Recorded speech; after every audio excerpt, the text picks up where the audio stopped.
Hi everyone, and a really warm welcome to today's eMHIC webinar. I'm Fiona Costello, and I'm so glad you could join us for today's Fireside Chat, Youth Mental Health Understood, the Future of Youth Wellbeing with Digital Mental Health Leaders Orygen and ReachOut Australia. Today, we're tackling a critical topic, the unprecedented strain on young people's mental health and how the digital world is both a challenge and a powerful solution. We're thrilled to host experts from Orygen, Australia's Centre of Excellence in Youth Mental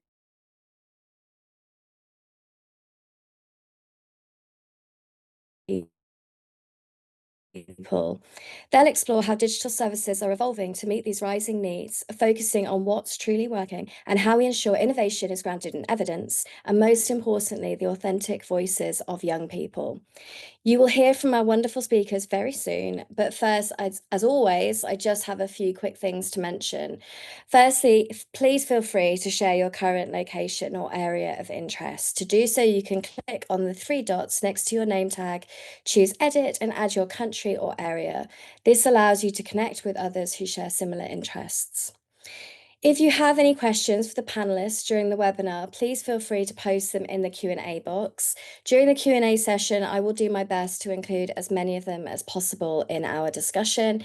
And lastly, today's webinar is being recorded and the eMHIC team will soon share the recording in the Knowledge Bank. Now, it gives me great pleasure to introduce our first presenter, Chase Carlisle. Chase is 25 years old and from Geelong, Victoria. He is a ReachOut youth ambassador and an advocate with lived experience of being neurodiverse, transgender, and having anxiety. Chase is passionate about advocating for better access to mental health care, having personally experienced additional barriers accessing support due to being from a regional area. When Chase first began seeking support for his mental health, he found watching other young people share their lived experience online very empowering. This encouraged him to start the conversation with his family and friends about mental health. Good afternoon, Chase. Yeah, good We afternoon, can't wait to Fiona. hear from you. I was about to say good morning then. Yeah, This stage is all yours. yeah, thank you so much. So, hi everyone. So, as you know, my name's Chase. I go by he, him pronouns. So, I'm currently a youth advocate and ambassador with Reach Out Australia. And today I'm here to share my story with you all, to talk about my lived experience of being trans and living with mental health conditions. But before I begin, I first want to say this contains topics about depression, neurodiversity, and gender dysphoria. So, if it's difficult for you to hear, please feel free to step out and take a break during the session. We also encourage you to seek support if feeling distressed in any way. So I first started struggling with mental health in grade 5. I'd moved houses and schools for the first time at the start of the year. Being on the autism spectrum, I find major life challenges like this quite difficult to cope with. At the time, I didn't recognize I was struggling with my mental health. The conversations around this were kind of rare among my community. Especially being from a regional town, mental health services were pretty rare and usually only for adults needing crisis level support. So without really access to mental health services, I began disengaging from school, having a large number of unexplained absences, and also struggling with insomnia. Some days not even waking up till like late afternoon. I then get into a cycle of feeling guilty about missing school, yet being unable to change or really like make a change for myself. So thankfully at the time I had some great teachers who were open-minded and keen to go that one step further and to make me feel more comfortable at school. Especially my classroom teacher would take me aside to check up on me. As a result, I was able to easily open up to her. Soon feeling more secure at school, I was able to make some close friends that stay close with the remainder of primary school. With my teacher's support, my anxiety and depression became manageable for the remainder of primary school. When I started high school, that proved to be an even greater challenge for me. I once again started at a new school not knowing anyone. Now that I was a bit older, I felt like I was expected to handle this transition on my own now, and that my concerns were kind of being brushed off since all my peers were kind of in the same boat as me, like starting a new school, but able to settle in like, on their own terms. Though increasing independence is a normal part of growing up, I was only falling even further behind socially until I got to the point I stopped reaching out to others altogether for a while. I've become extremely withdrawn, often sitting alone during break time, and sometimes even barely talking during the school day. Around this time that I started high school, We began using iPads as part of the school curriculum. In my own time, I began using technology to find mental health support. I first stumbled upon like resources such as ReachOut during this time, where I learned about like mental health, as long as ways I can manage my own challenges. Hearing other young people's lived experience of mental health challenges did strongly resonate with me. It helped me better understand what it meant to experience anxiety or depression, for instance. Though since assessments of mental health were very uncommon when I was younger, hearing these other young people start the conversation and share their stories really empowered me to speak up about my own challenges. It also gave me that hope that things would improve for me as I did for many others. My first experience like receiving counselling was through calling one of the mental health hotlines. The number I'd actually found from one of those those online resources. This first session lasted over an hour, where I just really spoke openly about what I was going through, and together we made a plan of strategies that I could implement to help me start the conversation with others in real life about mental health. It was also through the hearing other people's lived experience that I learned what being transgender was. I'd never met an open trans or gender diverse person before coming out, and neither had most people in my community. When I first started coming out, I'd use these online videos of young people sharing lived experiences as a resource to help those around me learn what it meant to be trans as well. Also, being from a regional town, it was a struggle to find the health professionals who had treated a trans patient before. Nonetheless, through a bit of trial and error, as well as some guidance from others via word of mouth, I got in touch with a gender clinic and met some psychologists who supported me throughout the long process of getting approved for medical treatment. Also, near the start of my gender transition, I joined an incredibly supportive online community on social media composed of trans men across Australia. I found out about the group by chance after meeting a trans man who was already a member. One study from ReachOut found that 65% of participants agreed, or strongly agreed, that they use social media for connection with other people who'd experienced the same thing as them. I experienced it myself after joining this online community. I started seeing more people who were like me, members who are open and sharing their stories, and were able to give really valuable advice to others in respect to coming out or accessing support. This was invaluable since it can be quite confusing and challenging to find this information from just Google, or even just speaking to someone locally, like a mental health professional. My support system continued to improve after moving schools the year after coming out as trans. My new school had more experience and therefore resources in supporting students with their mental health, and they also recognized my eagerness to excel at school, despite my health being a potential barrier to preventing me from achieving these goals. They were able to assign me a buddy who essentially was like a peer who was kind of assigned to show me around the school, introduced me to others like on the first day. He really became a close friend of mine. He made those early days at the new school more enjoyable than stressful. Throughout my adolescence, I found having mentors I can reach out to, being able to tell others when I wasn't okay, and be taken seriously was crucial in ensuring I stayed engaged with school, even during times when my anxiety was at its peak. I still sometimes struggle with social anxiety and navigating social situations due to my neurodiversity. However, I don't let that get in the way of putting myself out there and going after my dreams. I've realized the importance of surrounding myself with others that can count on to be there for me when I need them. I've maintained a strong support system around me, with some of my connections dating back to my early high school days. If I could speak to my future self, if I could speak to my younger self, or tell myself not to worry too much about the future and what might go wrong. A lot will not go to plan, and there'll be ups and downs, but that's okay. You will be able to handle anything that comes your way. Also, tell my younger self, I think this is also a good message for everyone. Keep hanging in there, be kind to yourself, and do your best to enjoy yourself along the way. Right, thank you so much. So I'll pass it back to Fiona. Thank you so much, Chase. That's so right. Ups and downs, but we'll get along in the way. It's okay. I would now like to introduce Dr. Samuel McKay to join us. Dr. Samuel McKay is a postdoctoral researcher at Orygen and the University of Melbourne Centre for Youth Mental Health. Dr. McKay leads the education research stream in their suicide prevention research group. His research centres on youth mental health and the critical factors that promote healthy development during adolescence and emerging adulthood. He's currently leading the NHMRC funded multimodal approach to preventing suicide in schools, the MAPSS trial, a significant initiative running across high schools in northwest Melbourne. Welcome, Sam. Over to you. Fiona, and thanks so much for having me. I'll just share my screen because I do have some slides here. So yeah, look, thanks so much for having me and giving me a chance to share some of our work. As Fiona said, I work at Orygen, which is the Youth Centre for Mental Health. So Orygen's been around for around a little like 25, 30 odd years, and really is a translational research centre. So we take research, clinical practice, we put them together and really get the best of both worlds by working that way. It is the largest translational research organisation on mental health in Australia and the largest focused on youth mental health in the world.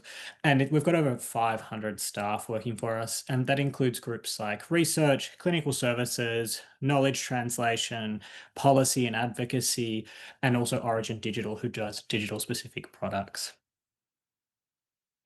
So in terms of why we need something like Orygen, I'll get a little bit into the background first. So youth mental health is declining and existing supports can't meet demand. And what I mean by that is that since the early 2010s, we've been seeing rising rates of anxiety, depression, self-harm, and suicide. And we see particular concerns around some of these in young women and girls.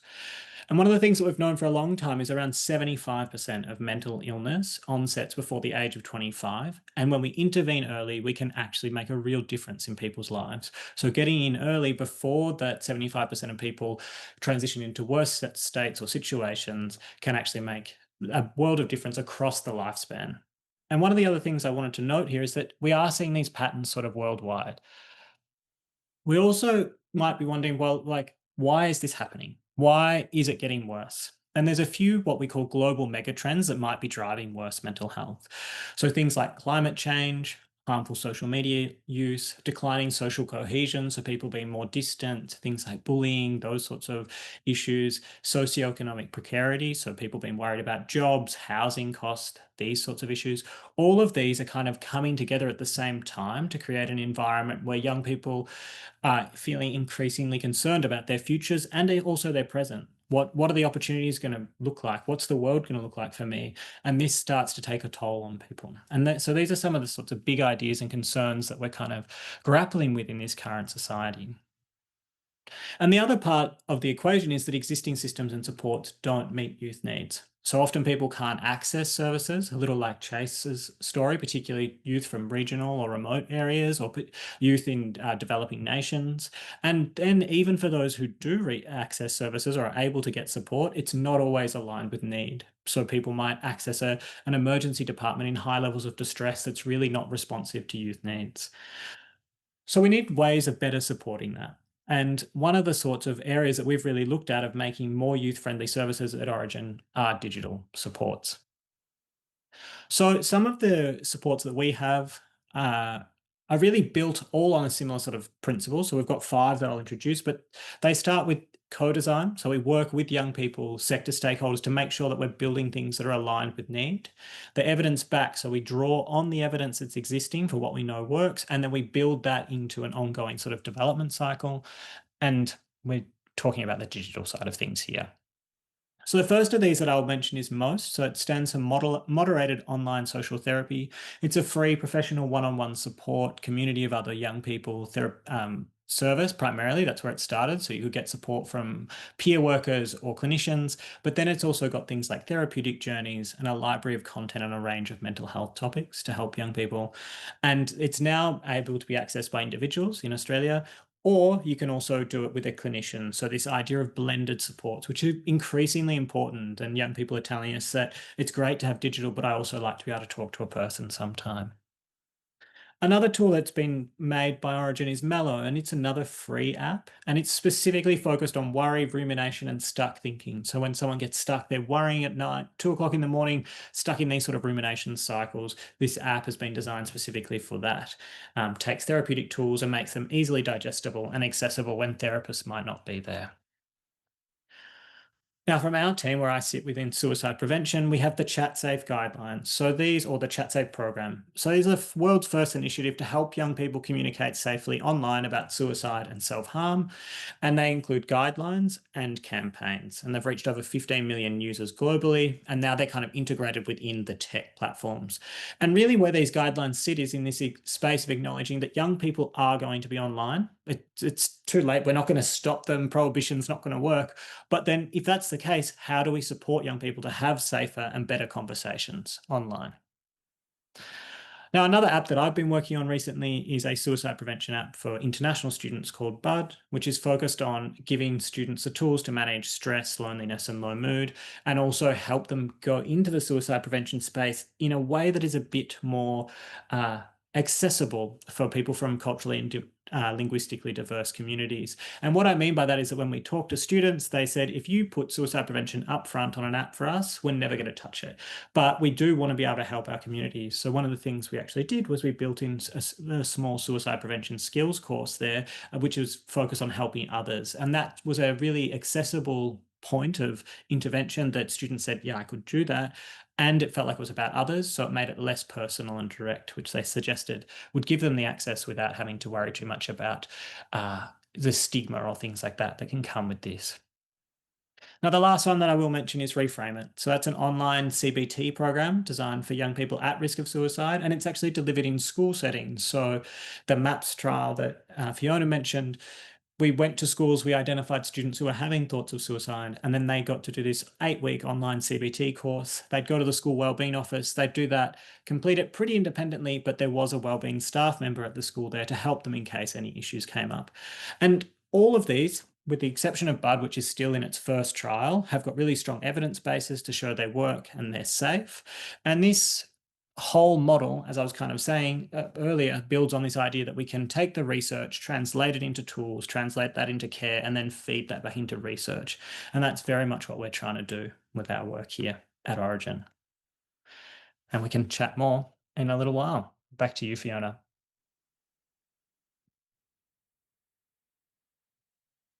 Thank you so much, Sam. Really, really interesting. Last up, I am delighted to introduce Linda Williams. Linda is the Senior Manager of Clinical Governance at ReachOut, Australia's leading digital youth mental health service. Linda oversees ReachOut's duty of care approach and provides essential mental health advice. As a senior psychologist with over a decade of experience in digital and telephone mental health services, Linda is passionate about making mental health support accessible and reducing stigma for young people.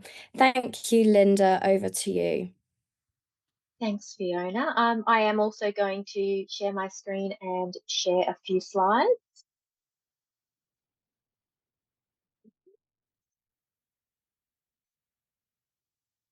So as Fiona shared, I work at ReachOut, and I thought I'll just give you a little bit of an overview of the work that ReachOut does. We've been an online mental health service for more than 25 years, so over quite a changing period of time for the digital mental health space. And we really focus on supporting young people aged 12 to 25 during tough times.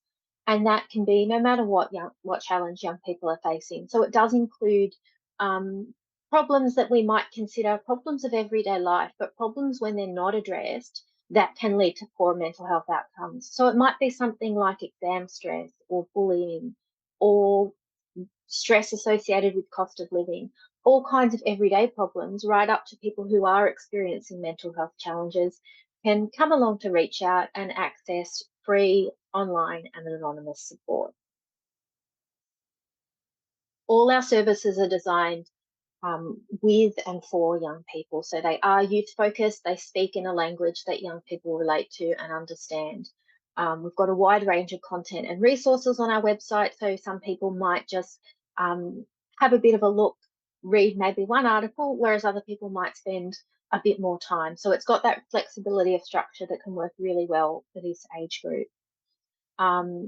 We can also provide that connection to other young people who've experienced their own concerns. I'll talk about our peer chat service in a second, but one of the things on our website that's really important is videos and stories that are from other young people who've been through their own journey.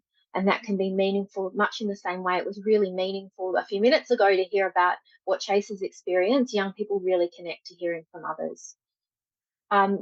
Young people can also hop on our website and ask a question. So we've got some examples there on the screen. They might say, I need a hand in managing anxiety, or how do I have a conversation with somebody about this? And they can access that information at the moment. That's all based on our content, which has been reviewed to make sure it's safe, but also speaks in a way that young people connect with.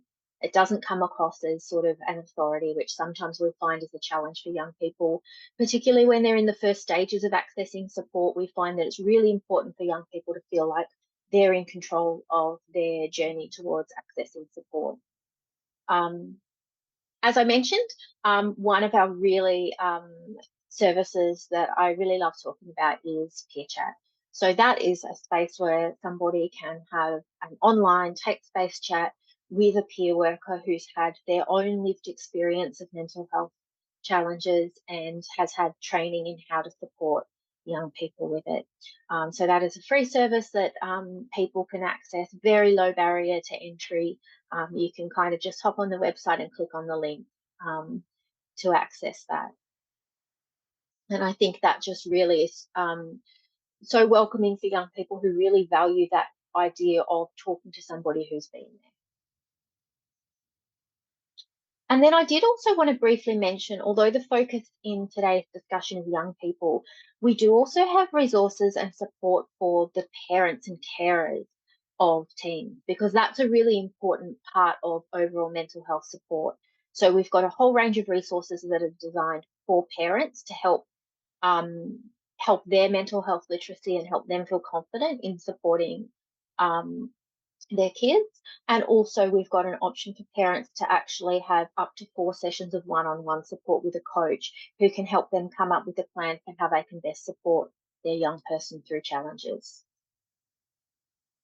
And also some resources for teachers.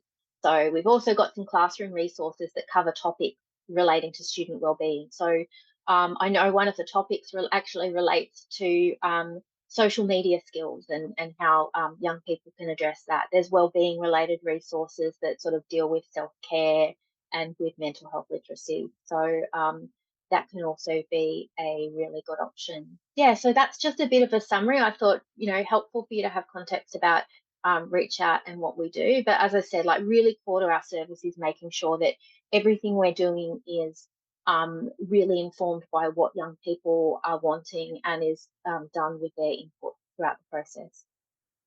And I'm handing back over to you, Fiona. Oh, I better stop sharing. Well, thanks, Linda. Really interesting. If I can now welcome back all of our speakers. Before we could jump into the discussion, a quick reminder to our audience, please post your questions in the chats, and I'll do my best to bring them into the conversation. Firstly, I think it would be really helpful to kind of understand the current state of youth mental health in Australia. Chase, I want to come to you first. We heard your personal story, which is so powerful. How are young people getting on in today's world? What are their main mental health challenges, and what do they usually do, or where do they go to manage them in constructive or less constructive ways? Yep, so that's a good question. Also, probably a very big question. I think the first part is that for my story, it's very personal, for me, that I can't speak for all young people, but I think saying that there's a few little key things that I think most people can resonate from my story. Especially those in regional areas. There's often there's a lack of services available. So often it's there's long wait lists, or there's the cost, which for a lot of young people, the cost that's a barrier for them getting help. So because of that, often young people they turn to the digital services like ReachOut, either finding more information or talking to one-on-one peer chat, and so that's why young people they turn to other social media or online resources. And so I think the online resources I think it's both constructive and less constructive because it's a whole I guess other can of worms. How sometimes would come across reliable resources that are evidence based that are fact checked. Other times, often the general like social media, you often have people that they find like one they find one piece of information, they share it, and it's not always fact check. It can be like exaggerated for the purpose of getting more like likes, views, and it's not always reliable. But at the same time, there are a lot of people that it is like their main resource of getting that the extra support. Mm, So it's kind of like a double whammy. It has like those benefits, but also it can be like really harmful. Depends. mm, People have to be little bit that has that digital literacy about like knowing how to to fact check, and like knowing like take things with a grain of salt, like knowing there's something doesn't sound right, maybe it isn't right, and just because one person like one thing that can work for someone doesn't mean that thing's going to work for me. Like how, like what kind of support people need, like it varies from young person to young person, because I find that's the hard thing is there's no quick fix for any young person, because youth in Australia they're so diverse that some young people like all they need is talking to a friend. That's all the other people they need like the professional support, and they need that like urgently before like it could get into a crisis mode. So all young people are mm. different. So keeping that in mind, yeah, what works for someone, yeah, it's gonna be different for everyone. Thanks, Chase. I think you've touched on a really important point with digital literacy. And, I was at a panel session here in the UK and we talked about it as digital confidence. In your experience and in the experience of your friends and your peers, has it been the case that you have been learning how to use online through a bit of trial and error in terms of what you think might be safe versus what's unsafe? Or do you get actually taught how to do that?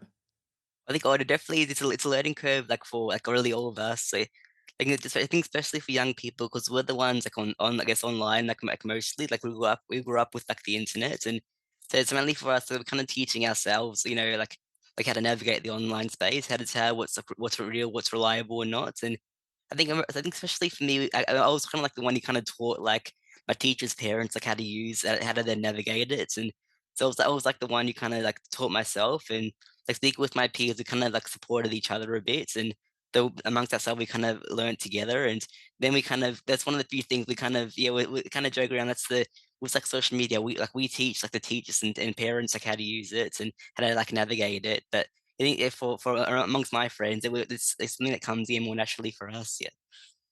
Thank you.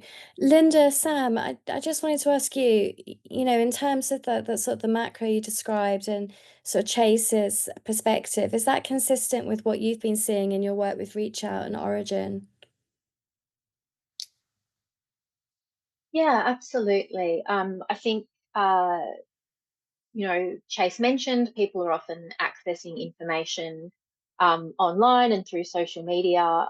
We actually did some research last year that where we found that I think more than 70% of the young people we spoke to were using social media for mental health support. And the challenge there is there's actually some really great resources on social media and some great creators, and there's some stuff that's not so great. So it's really varied. I think also just when we talk about the mental health space at the moment, um, you know, Sam made a really great point earlier about the fact that uh, mental health problems are, they are an increasing concern for young people, and I think there's just um, a lot going on for young people that makes it the case that so many young people are having a tough time with their mental health. So it just really increases the importance and the urgency of making sure that really good support is available. And Sam? Yeah, look, I think building off this, I do think that yeah, one of the things, particularly in light of the social media ban and now recently in recent days, questions around whether they're going to include YouTube and these sorts of services in there, is how are young people going to access supportive information that's safe and vetted at least a little bit? And it is a really big question. And things like the social media platforms aren't perfect by any stretch. No one's going to say social media is the way to go, but just banning something blanket that does have good resources and things does mean that you lose a lot of information that could be really valuable. So I do think that potentially the best, like I was suggesting with the chat safe guidelines and things like that, is actually literacy or confidence, as you describe it, Fiona, of how do we actually empower young people, trust that they can work things out for themselves, give them autonomy, give them the skills to navigate that. How do we do that in a way that means that these spaces inevitably, which will have both good and bad stuff, can have the most multiplicative power in a positive sense. How can we empower young people to get the most out of them? I think is the question we should be asking. Thank you. Chase, coming back to you, thinking about, how you build out the resources that mean things to young people and that helps them in their time of need or helps them to develop resilience and confidence, and the tools to equip them to sort of navigate their world. What approaches are actually working or missing the mark across things like digital mental health services, education, social media, self-help apps? Mm. So things are well, I'll say things are working is having a bit of mixture of a bit of like everything. How having like some apps will have like they have things like mindfulness and actually practical like solutions, and also other things like some people like having forums where they speak to other young people and they just bounce off each other, get advice, and so I think having a bit of everything because what works for one young person is not going to work for everyone, and even for the same person, it's like some days I might just need to talk to a peer. Other days I feel like I need to speak to someone like it was that more like that more specialized training. So I guess different having a bit of everything kind of helps. And I think ultimately, no matter what the service is, it doesn't matter because everyone is looking at something different. But a lot of these services, like they're evidence based, they're well researched, like the methods they do provide, they're accurate. They've been like they've been like well researched. That's one of the most important things, and also the accessibility, like especially like for the online world. I feel like it's like 'cause in person there's also like limited resources. So just having those that online support, I find that that's just very accessible for a lot of people, and also an important thing is like the cost. So having it's affordable. But I find that's another benefit from a lot of online resources. A lot of them are like other free, or generally most of them are free. So that, especially for young people, it makes them like very like, accessible. And in terms of, because what we're seeing in, we at eMHIC obviously do a lot of webinars, and we are seeing a general trend, I would say, over the last sort of 12 months of these conversations is that we're talking a lot about hybrid models. And by that, I mean combining in-person support with digital support is a really effective way to support someone with their mental health and well-being. Do you see that hybrid model with young people's mental health services, or are you, for the reasons and the barriers that you outlined, rurality, cost, access to professionals, are you seeing that it is predominantly being delivered online, and therefore, from a social media perspective, this is your support? I think it's a little bit hard to say because I think once again, kind of my experience is not going to speak for all young people, but I'd say kind of both. Yeah, I'd agree. Oh, yeah, it is kind of like hybrid approach, but kind of in a sense because the way the world is working nowadays, like everything is so digitalized. Like most like schools, Mm. workplaces, like it's kind of it becomes like another part of our lives. So I think it makes sense that it makes no mental health resources. They're also going to be digitalized, but. At the same time, I wouldn't say. I think it's a good thing having that hybrid approach because I think just having only in person or only online I think it wouldn't be. I think it's good to have that mixture because if some people that have one preference over the other, and especially I would say maybe along my group, maybe I was kind of I used online resources early on because that was my only option, but nowadays I have like there's more options like in person, so I would have that mixture.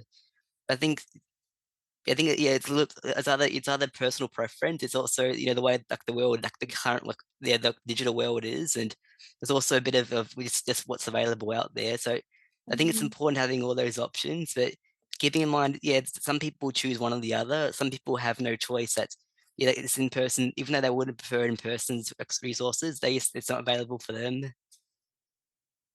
Thanks, Chase. And Linda, what is the current demand from young people for digital mental health services? We've obviously, in Chase's own experience, has seen an evolution of that support. From your perspective at Reach Out, how is that demand evolving, and what has it meant from a sort of a numbers perspective?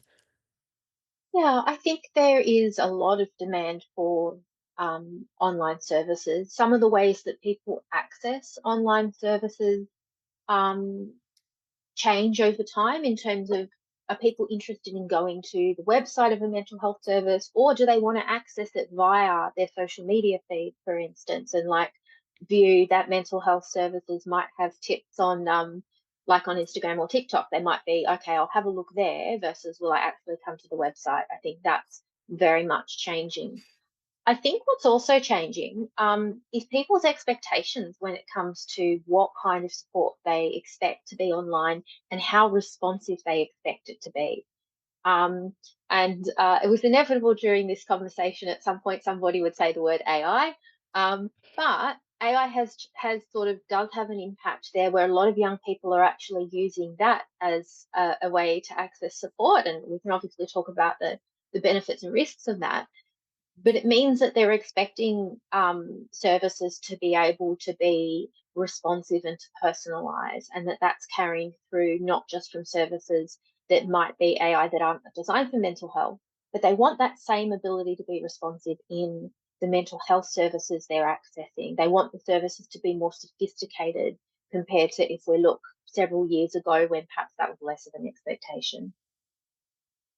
That is such a good point, actually, because I think we see that generally in healthcare, don't we? That sort of what's happening in the consumer world is directly impacting people's perceptions of what their healthcare experience should do. And I think, certainly with a UK hat on, I think we as a system have really struggled with that and Mm. continue to struggle with that. And, then there are new challenges that come out with the use of AI. But I think it's really interesting. Sam, as the AI cat has been let out of the bag. From your perspective, did you want to come in there and have any comments on some of the issues that Linda's raised? Yeah, absolutely. I think there's a number of things that kind of relate to AI, but also digital technologies in general, and how that's kind of shaping expectations of quality and responsiveness and how things look and feel even. So if you look at the way that, say, TikTok has exploded with things like trauma talk and things like that, that space often is by influencers who might look really natural and things, but aren't at all. Or they're creating like really incredible looking videos with incredible content, and it's very fast and it's always accessible. And I think that expectation setting of super high quality, super fast means that people are expecting that from all of their digital supports. And that's a real challenge for something like an evidence-based app that inevitably, when you want to do an evidence-based quality thing, takes time and you have to test it and get reviews and feedback and then reiterate. And all of that doesn't align with how these models are working. So that's part of it. And I think that then that leads people to actually start to have expectations. They open up the mental health app and they go, oh, it's a bit boring. It's not what I expect when I open my phone, which is fun, bells and whistles and exciting content. And if that's the case, then you're less likely to want to pick it up. So I think that's one thing. When you then go to the AI thing, I think you have massive questions that we have no idea about. I know there's a few studies that have come out recently that are suggesting that when people use AI, it changes how they remember the content that they're creating. People are using it as therapy or support. And I do wonder about some of the potential, and this is I don't know of any evidence on this, but a big question I actually have is what impact does AI have on young people's self-esteem? And I know self-esteem is a question that's an area that has been challenged over time, but the idea being that one, if AI can just produce better quality looking writing than I can ever produce, how does that impact educational self-belief or your capacity to do things and how you see yourself? If I just press a button, it's way better than I am from 4 hours of work, and we've all seen that. And then on the flip side, also, what are the risks of an AI that is programmed, and like ChatGPT, all of these services are programmed inevitably to deliver more positive feedback? What is the risk of that when we start to, if someone needs to actually be challenged? So therapeutic relationships will require some sort of challenging sometimes. We can't just go on doing things the way we were doing them because inevitably that's how we've ended up where we are and we're probably not happy.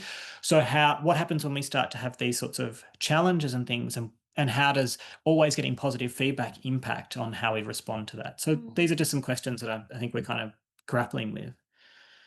Yeah, that's a really interesting one, actually, and I think probably applies to everyone as well, not just young people, like adults who are using AI and kind of that idea of perfection, perfect content versus your own ability to produce. Um, But that said, obviously digital has had the most enormous impact on being able to increase access and capacity and amplify a conversation that maybe 10 years ago, 20 years ago, 30 years ago wasn't being had. So, what do you think are the key benefits associated with the various types of digital mental health solutions available today? I think we've covered the risks, so let's talk about the benefits. And I just want to also make clear to the audience that I have seen the questions in the Q&A, and I will come to them because I think that there is a cultural appropriateness question linked to the data. So we will come on to that as well. But right now, let's talk about the key benefits associated with the various types of digital mental health solutions. And that's to all of you. So whoever wants to go first.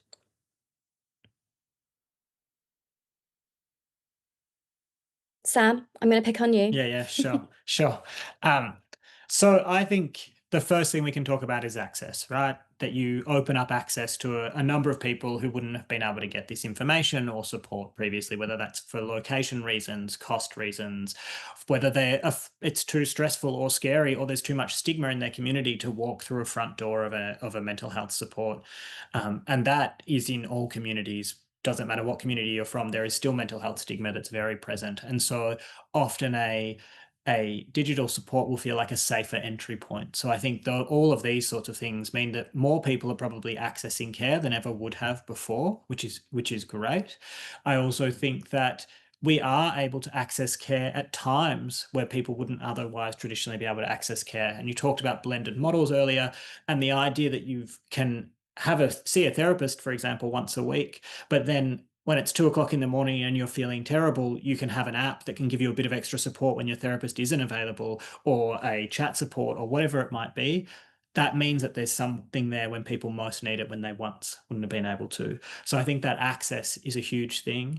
And I also think that we are able to meet people where they are. The reality is that this is where the world is going, and we can actually be there.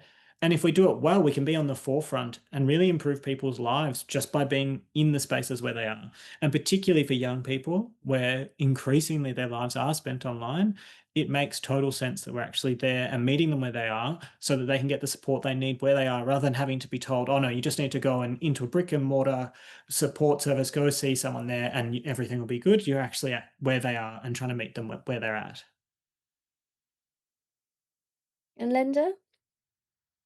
I mean, that was an amazing answer from Sam, and I agree with all of it. One of the things that stood out to me probably about a month ago now, might have been a little bit longer. We were having some conversations with young people about AI and how they were using it. And one of the things that came up is just the amount of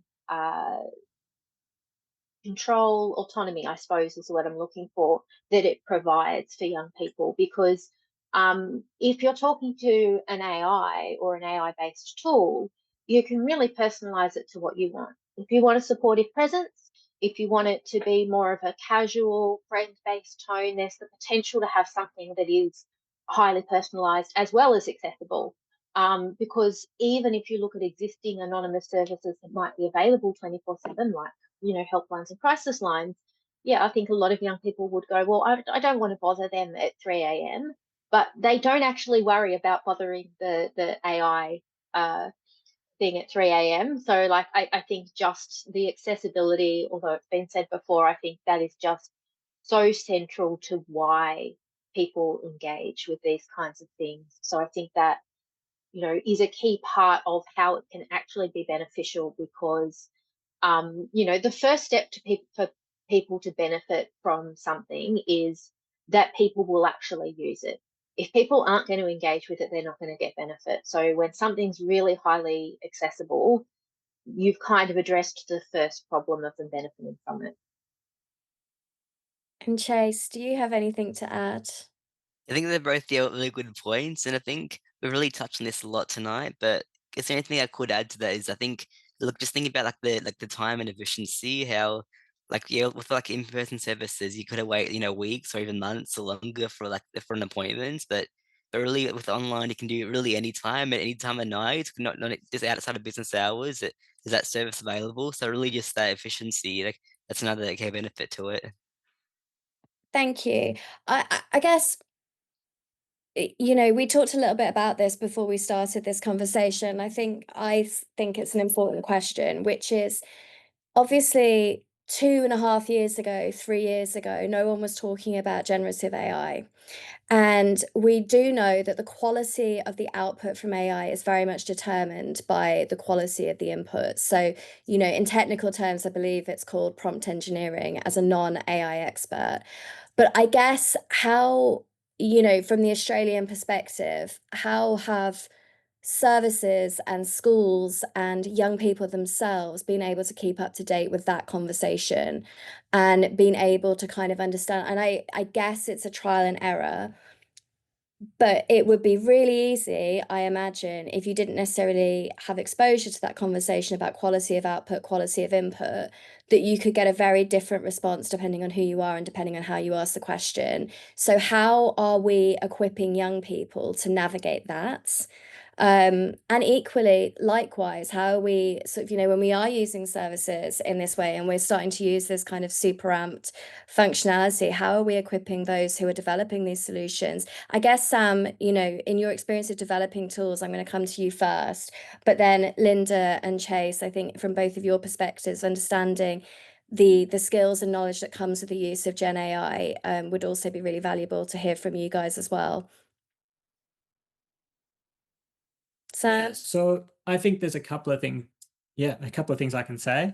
The first of those would be that when it comes to this, knowledge is power, but we also need to think about how we support people. And I know there was a study recently done at Melbourne Uni where they were looking at prompts that for a young person who was perhaps experiencing an eating disorder and how shifting that prompt would change the dieting advice that AI would return when you shifted that. And you could get really, really helpful advice depending on the context that was provided, or you could get really problematic advice depending on the context that was provided. So definitely these things can be used for both good and bad, for sure, in terms of depending what your outcomes are or your desired outcomes.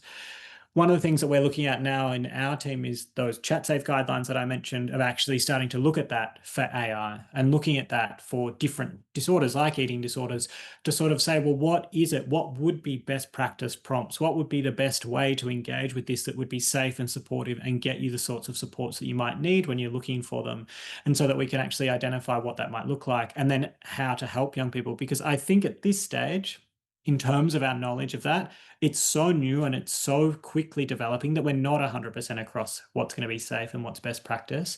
And it's also so driven by the underlying models. So something like ChatGPT is very strongly built on a safety architecture, but something like Grok, which is made by Elon Musk and that group, is much more about just drawing from Twitter and allowing free speech, whatever free speech looks like. And that may be much less positive in terms of supporting youth mental health. And then you've got all sorts of other models from different countries and different places that will lead to completely different outcomes depending on what's considered important for them. So I think there will be a real need for building skills and capacities in everyone as this technology develops. Thanks, Sam. Linda?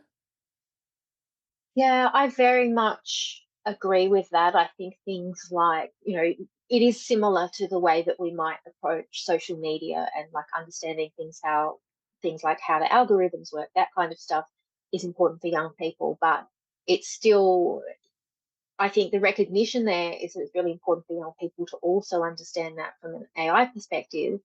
But it's still very much a work in progress because things are evolving so fast.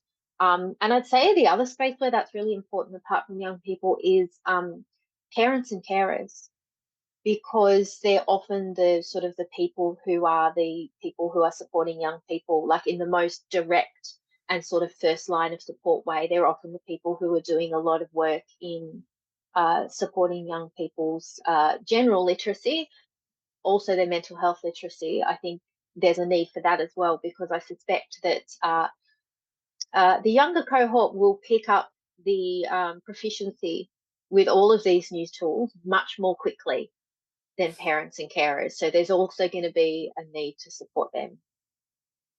Yeah, it's a great point. And Chase?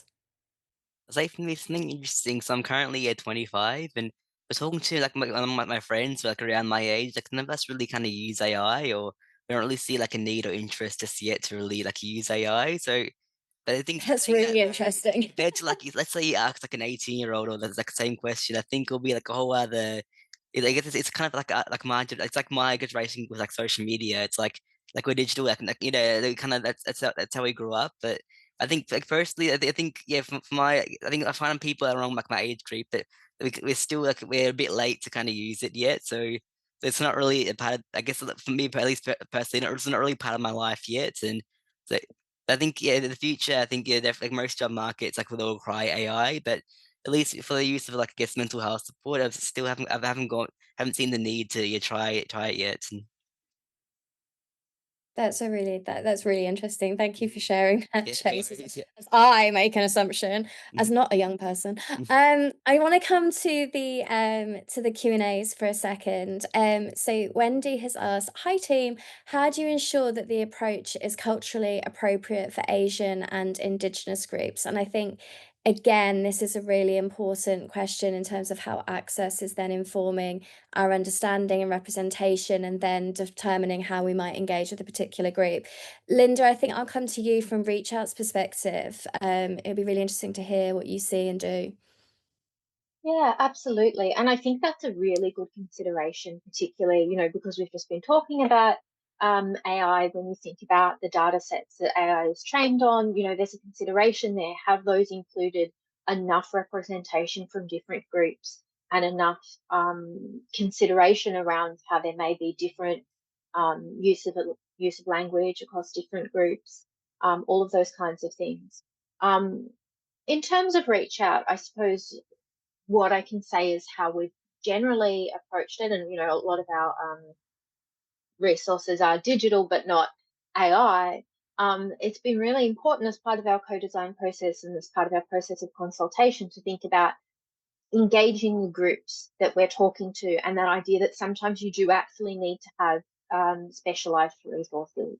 So we have some resources that are specifically for First Nations young people, because there can be things that they want to say that from a cultural lens, it's just really important that those um, have involved co-design and often involved working with First Nations creators in creating those. And I think that kind of extends when we think about sort of some of the work we're doing now, where we're kind of looking at how we can adapt and evolve and become more sophisticated in use of AI. There's also a need there to make sure that we're factoring that in, and we're thinking about, okay, we've consulted with young people, but have we consulted with a diverse group of young people? And have we thought about the different types of cultural considerations that we might want to factor in? So I think it's something where you can't assume that it will just happen. You have to put some work in to sort of to test that. Mm. Yeah, absolutely. And Sam, I think this is a good point to bring in the school-based intervention in Chile. Would you like to tell us a little bit more about that, and kind of, in that context of Indigenous groups, for example, having a bit of a think about what you've seen there?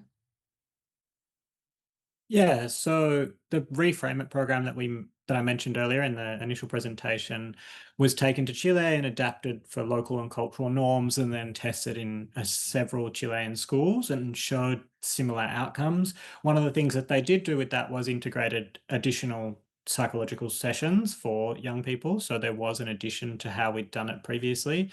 Um, so that I think that speaks to the possibility of adapting Western interventions and putting them into places where there might be less resource to actually develop them from scratch, but real appetite to adapt and to build out different sorts of programs that align with the cultural needs without having to build everything up from nothing. So I do think that that's a really nice starting point. I also wanted to mention a couple of things when we were building the Bud app, for example, which is with international students, which represents sort of Asian cohorts, but also from a number of areas. And when we co-designed that, I think we had 27 young people from nearly every continent. We didn't get any penguins from Antarctica, but most continents were covered. And the thing that was really fascinating about that, and one thing that I really want to make as a key focus in this work when we're trying to make things culturally accessible is identifying where the shared experiences are and where the unique experiences are for each cultural group. Because until AI gets to the point that we can personalize at a cultural level for every single cultural group, we can't make 1,000 different entry points and 1,000 different resources and 1,000 different tools.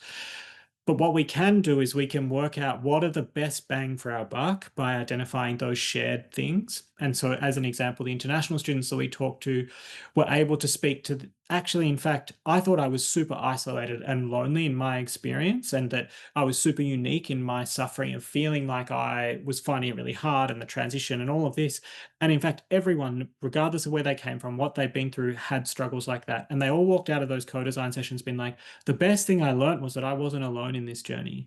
And we really want other people to know that. And so some of these sorts of things of where can we pick up those shared points that can have the, as I said, the biggest bang for our buck is where I'm really excited to look at ways to culturally adapt. And then where we actually need to go, hang on, that's not enough. We'll need to go further for these groups, and then give ownership and empowerment to those groups to do that. Thank you. Thank you so much, Sam. And I just wanted to come, because I'm just conscious of time, I just wanted to come to Naomi's question. And this is again, changing tack a little bit, but do you think there is enough training and support that is provided for online peer workers in paid and volunteer roles? Linda, I guess I'll come to you first, and then I'll have a bit of we'll come to you, Sam, in terms of those guidelines that you talked about. And then to finish, I just want to come back to that lived experience perspective, if that's okay. Thanks, Fiona. This is a tricky one because there's probably multiple answers to this question, because I suspect that it depends upon the organisation, because I think a lot of it comes down to how well the organisation that has that role is supporting their peer workers. I think that that's an absolutely vital part of, I was going to say, employing a peer work team. I'm mindful that you have also mentioned volunteer roles. I think it's also even more important, if you're expecting people to volunteer their time and their lived experience to your service, that really is so vital to make sure that people have enough training and support. Certainly at ReachOut, I'm very closely involved in the training and support for our online peer workers, and I think we really try to do a good job with that, and a job that involves making sure that people have got what they need to be able to do their job confidently, but also to have the opportunity to say, hey, that was a really tricky chat.